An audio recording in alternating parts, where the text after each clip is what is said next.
আসসালামু আলাইকুম। চলে আসলাম আপনাদের মাঝে নতুন একটা ভিডিও নিয়ে। তো আজকের ভিডিওটি হয়েছিল তো আমাদের স্কুল যে বাচ্চাদের স্কুল প্যান্ট আছে তো সেটাই কাটিং করব। তো আপনাদেরকে দেখানোর চেষ্টা করব। তো প্লিজ ভিডিওটি স্কিপ না করে পুরো ভিডিওটি দেখতে থাকুন। তো ইনশাল্লাহ আপনারাও শিখতে পারবেন। তো চলেন কাটিং শুরু করা যাক।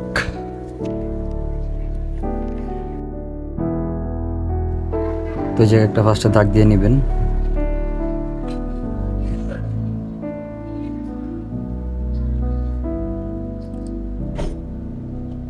তারপরে ছিল লাম্বার মাপ,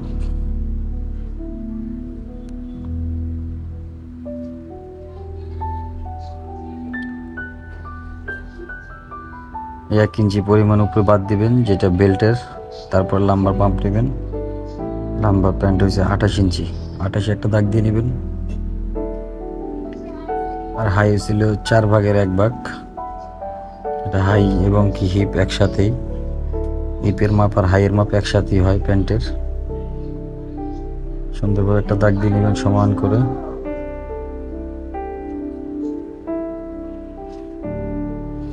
নিচের পায়ের একটা দাগ, এই বাড়তি যে ভাঙ্গাটা থাকবে সেটার জন্য একটা দাগ।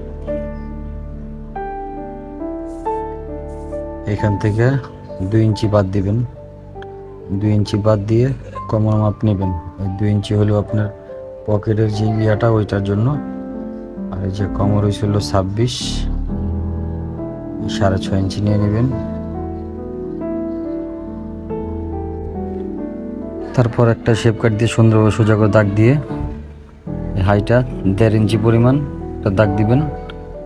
দাগ দেওয়ার পরে এই যে পায়ের মুখ এদিক দিয়ে 2 ইঞ্চি বাদ, 2 ইঞ্চি পর থেকে পায়ের মুখ হয়েছে 11, এই যে 5.5। তারপর শেপ কাটটা দিয়ে এই হাইয়ের থেকে একদম সোজা নিচ বরাবর দাগ দিয়ে দিবেন। আসলে একটা শর্টকাট কাটিং, তো দেখুন শিখতে পারবেন আপনারা। তারপরে এই সেট থেকে যে উপরে যেই দাগটা দিয়েছিলাম 2 ইঞ্চি বাদ, একদম সেম ওই বরাবর নিচের দাগ থেকে একদম বরাবর একটা দাগ দিবেন সুন্দরভাবে সোজা করে। দেন তারপর এই পাটটা কাটিং করা মাপ দেওয়া কমপ্লিট আসলে। তো এখন কাটিং করে নিই। দেখতে থাকুন পুরো ভিডিওটি, তো শিখতে পারবেন। আরও সুন্দরভাবে দেখাবো নেক্সট টাইম। আসলে নতুন শুরু করতেছি, তো অনেক কিছু আসলে শিখার আছে আমারও। তো আপনারা এটা দেখলে অনেক কিছু শিখতে পারবেন। আসলে পুরো ভিডিওটি দেখে স্কিপ না করে শিখতে পারবেন।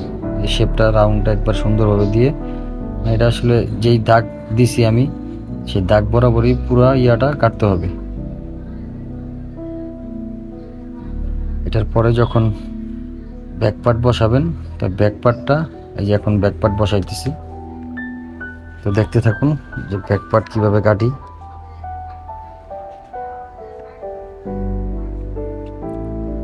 সুন্দরভাবে বসাবেন এটা।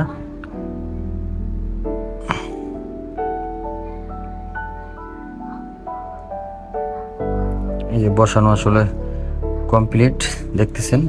তো যেন হাইয়ের যে দাগটা আছে সেই দাগ বরাবর নিচের পার্টটা একটু দাগ দিয়ে নেবেন, যেহেতু ব্যাক পার্ট একটু বাড়তি হয় সবসময় প্যান্টের।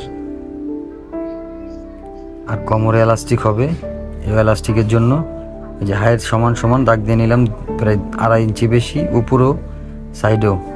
তো যেহেতু পিছনে ব্যাক পার্টে রাবার হবে সেই কারণে এইটা বেশি। আর এই যে 2 ইঞ্চি পরিমাণ একটা দাগ দিয়ে দিলাম হাইয়ের থেকে সোজা বরাবর সুন্দরভাবে একটা দাগ দিয়ে দেবেন।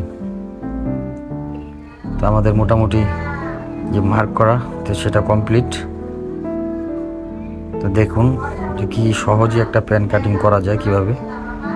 এই যে সুন্দরভাবে হাইয়ের থেকে ধরে যে দাগটা দিছি 2 ইঞ্চি বরাবর বাড়তি সে দাগ বরাবর কেটে নেবেন ফার্স্টে। এই যে উপরে প্রায় 2.5 ইঞ্চি বেশি নিছি, সেটা হচ্ছে এলাস্টিক। পরবর্তীতে যদি কম হয় মানে বেশি হয় তাহলে কেটে ফেলবো, এই কারণে একটু বেশি নিছি যেহেতু এলাস্টিকটা হবে। আর এই যে হাই, মোটামুটি আমাদের প্যান অনেকটাই কমপ্লিট কাটিং, একদম সহজ। আসলে 26 ইঞ্চি একটা কোমর আর লম্বা 28 ইঞ্চি, যদি এই মাপে হয় হয়তো বা 2-1 ইঞ্চি কম বেশি করেও আপনারা এভাবে কাটতে পারবেন প্যান্ট। খুব সহজ পদ্ধতি দেখাইলাম। এই জায়গায় কোনো যে স্কিপ তারপর কোনো ওরকম কিছু না। তো যেভাবে আসলে একজনে ভিডিও করছে আর আমি কাটছি, দেন পুরো সহজভাবে আপনাদের দেখাইলাম। তো যদি ভিডিওটি ভালো লাগে অবশ্যই like comment share and subscribe করে দিবেন। আজকের মতো আল্লাহ হাফেজ, বাই বাই, টাটা।